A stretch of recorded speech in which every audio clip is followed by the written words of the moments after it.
Alguns companheiros que atuam aqui na internet, no YouTube e outras redes sociais, mas principalmente no YouTube, onde a monetização é sempre algo muito desejado, muito pensado, estão reclamando de uma certa falta de engajamento do que seria presumido das pessoas da esquerda que gostam de estar nas redes sociais e principalmente no YouTube. Consideram que, a esta altura, as pessoas que estão nesta posição mais à esquerda, ao verificarem a vitória de Lula, a sua assunção do governo, estariam desinteressadas ou não teriam mais o interesse do engajamento e do combate com relação ao nazifascismo, à extrema-direita ou à direita, enfim, outras demandas que são progressistas ou que estão mais à esquerda.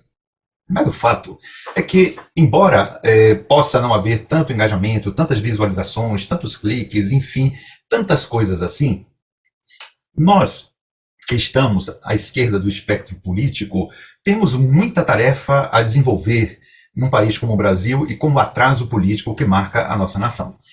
Não paramos de estar à nossa disposição, ou de verificarmos estar à nossa disposição, um elenco de inúmeros temas que nos convocam, sim, a falar para as pessoas que nos assistem, que nos buscam, e principalmente os canais que têm milhares de pessoas, meio milhão de pessoas, centenas de milhares de pessoas inscritas, nós temos uma tarefa a desenvolver. O nosso anelo não deve ser a pauta que Bolsonaro, sua família, sua família se estabelece para podermos estar o tempo todo aqui dizendo coisas sobre esta malfadada família e podermos dizer que a casa caiu, tudo ruiu, agora sim, e vão ser presos. Bem, isto a essa altura dos acontecimentos, num país civilizado, já teríamos o ex-presidente e sua família, se não toda, quase toda, presa e gravemente acusada. Mas num país como o Brasil, em que as coisas caminham num certo ritmo de negociação e de jogo de xadrez, temos que aguardar os acontecimentos.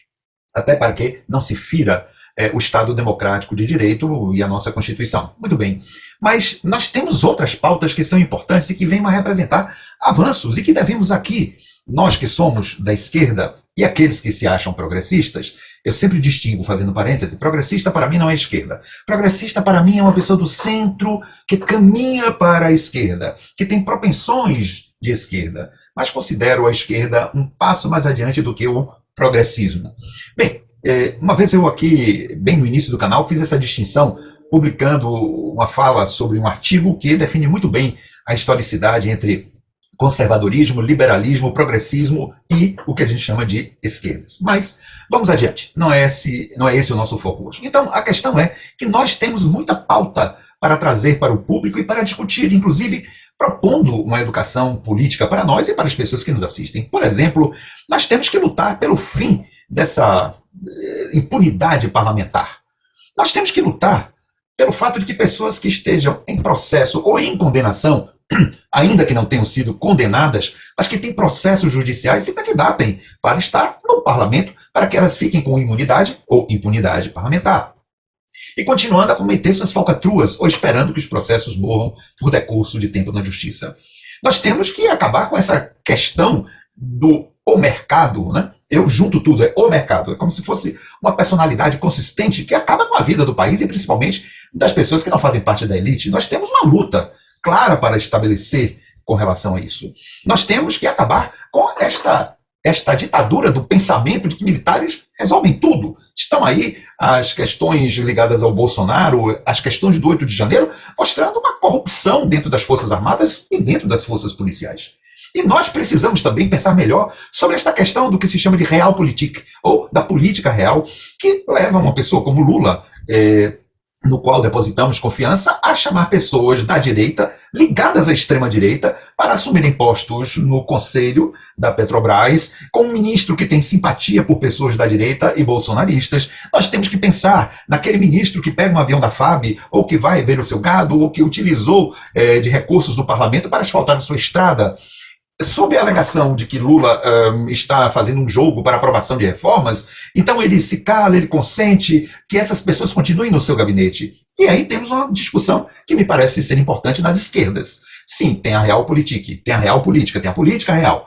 Ótimo, tudo bem, se precisa ter governabilidade, se precisa fazer certos acertos, embora do desagrado, porque, infelizmente, a população colocou um parlamento espúrio, pejado de gente criminosa, mas, enfim, é a vontade popular. não temos a educação suficiente para escolher bem o nosso parlamento, temos que arcar com essa consequência. E Lula está arcando com ela. Só que Lula precisa também avaliar até que ponto é legítimo, do ponto de vista ético, do ponto de vista da conduta pública, ter dentro do seu ministério, tendo como seus chefiados pessoas que lutam contra as políticas sociais, que são favoráveis à extrema-direita, que são favoráveis a Bolsonaro, o nosso arqui-inimigo político.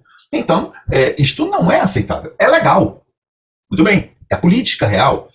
Ótimo, mas não é legítimo. Legítimo é tudo aquilo que nós podemos pensar ser uma conduta ética, não espúria, correta, dentro da correção, dentro do que é esperado, dentro do que é consentâneo, e não a ética do pragmatismo que aceita tudo e passa tudo. Então temos muita discussão política a fazer. Agora mesmo aqui na Bahia, nós tivemos a situação da mulher do Rui Costa, que está se dizendo, se noticiando, ocupava um cargo dentro da Secretaria de Saúde e que nunca compareceu ao seu trabalho ganhando R$ 9.000 por mês. Nós temos uma outra questão relacionada a essa senhora, que foi agora admitida no TCM, Tribunal de Contas dos Municípios da Bahia, para ganhar R$ 75 mil até a sua morte. Ora, puxa vida, o que é isto? Ao fim de um governo, esta mulher assume condições financeiras e de trabalho que, será que ela tem a expertise de contas do município para tanto? Não, não é uma prática nova.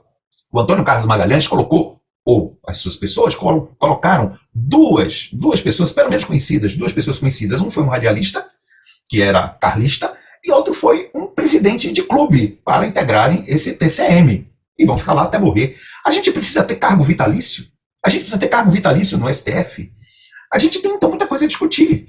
É legítimo um deputado se reeleger durante 10 vezes? Não deveríamos mudar a legislação eleitoral para a renovação de parlamento e só dar a oportunidade 2 vezes de eleição para senador e para deputado estadual, para vereador, para evitar que haja os eternos caciques, como foi o próprio Bolsonaro durante 32 anos dentro do parlamento sem fazer absolutamente nada?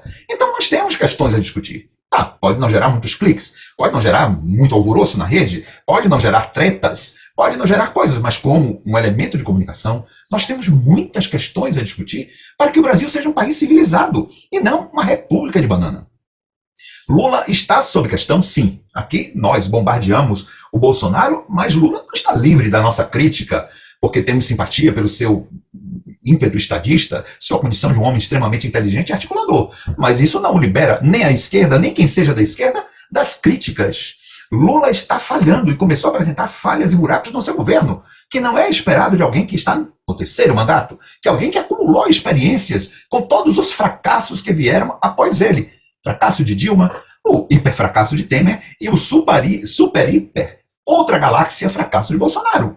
Não se admite isso. Lula tem que ter uma postura, sim, ética, uma postura com uma ética legítima, não a ética da sabugice. Será que não tem nos partidos da direita gente digna que possa assumir os ministérios nos quais eles mantêm esses bandidos e esses traidores? Será que não tem? Se não tem, se trata então de partidos de bandido. E Lula quer partidos de bandido no seu governo? Não, tem incoerências, tem contradições que nem a realpolitik se coaduna. A política real, a política da governabilidade, a política das alianças tem que ter um certo limite, senão vira bandalheira, como foi o governo de Bolsonaro. E daqui a pouco, Lula se coloca num telhado de vidro, assim como os governos do PT, gente como o Rui Costa, que hoje é ministro, para receberem as devidas e merecidas pedradas.